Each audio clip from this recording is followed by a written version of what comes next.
తిరుపతిలో వైసీపీ సిద్ధం సభ సన్నాహక సమావేశం జరిగింది. వైసీపీ ప్రజాప్రతినిధులు, నియోజకవర్గ ఇన్ఛార్జీలు ఈ మీటింగ్ లో పాల్గొన్నారు. టికెట్ దక్కని కొంతమంది అసంతృప్త ఎమ్మెల్యేలు సమావేశానికి డుమ్మా కొట్టారు. రానున్న ఎన్నికల్లో రాయలసీమను క్లీన్ స్వీప్ చేస్తామని విశ్వాసం వ్యక్తం చేశారు మంత్రి పెద్దిరెడ్డి. ఆంధ్రప్రదేశ్లో అధికార వైసీపీ ఎన్నికలకు సిద్ధమవుతోంది. అందులో భాగంగా సిద్ధం పేరుతో భారీ బహిరంగ సభల్ని నిర్వహిస్తోంది. మన ఉత్తరాంధ్రలో భీమిలిలో భారీ సభ నిర్వహించి ఎన్నికల శంఖారావాన్ని బోరించిన వైసీపీ ఫిబ్రవరి 3వ తేదీన అనంతపురం జిల్లాలో కూడా సిద్ధం పేరుతో బహిరంగ సభను నిర్వహించేందుకు ప్లాన్ చేస్తోంది. అందులో భాగంగా ఇవాళ తిరుపతిలో సన్నాహక సమావేశం నిర్వహించారు. ఇందులో రాయలసీమలోని 49 నియోజకవర్గాలకు చెందిన ఎమ్మెల్యేలు, వైసీపీ ఇన్ఛార్జీలు పాల్గొన్నారు.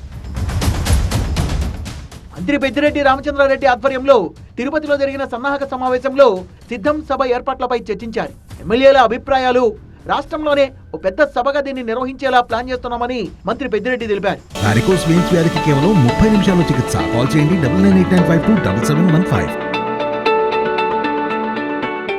ఇంతకుముందు సీమలో ఓడిపోయిన 3 స్థానాల్లో కూడా గెలిచేందుకు సమాయత్తమవుతున్నామన్నారు. తెరపై కోనేరు ఆదిమూలం చేసిన వ్యాఖ్యల్ని ఆయన విజ్ఞతకే వదిలేస్తున్నా అన్న పెద్దిరెడ్డి తన అవినీతి పరుడో కాదో జిల్లా ప్రజలకు తెలుసన్నారు. ఆదిమూలం మాట్లాడినదంతా కూడా చూశాను నేను. ఆయన విజ్ఞతకే వదిలేస్తా ఉన్నాను. ఆయనకు ఏ విధంగా సీట్ ఇచ్చాము, ఏ విధంగా కష్టపడి గెలిపించాము, అదంతా కూడా ఆయనకు గుర్తు లేకుండా పోయి మాట్లాడాడు. కాబట్టి ఇంకా ఆయన గురించి మేమేం మాట్లాడదలుచుకోం.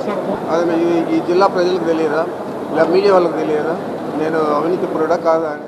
మరోవైపు అనంతపురంలో జరగబోయే సిద్ధం సభ నిర్వహణకు సన్నాహకంగా జరిగిన ఈ సమావేశానికి కొంతమంది నేతలు డుమ్మా కొట్టారు. ఎన్నికల్లో టికెట్ దక్కని అసంతృప్తి ఎమ్మెల్యేలంతా హాజరు కాలేదు.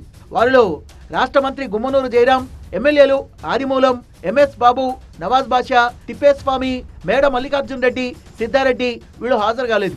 మరోవైపు కొంతమంది అసంతృప్తి ఎమ్మెల్యేలకు ఆహ్వానం లేకుండానే ఈ సమావేశం నిర్వహించినట్లు కొందరు చెప్తున్నారు.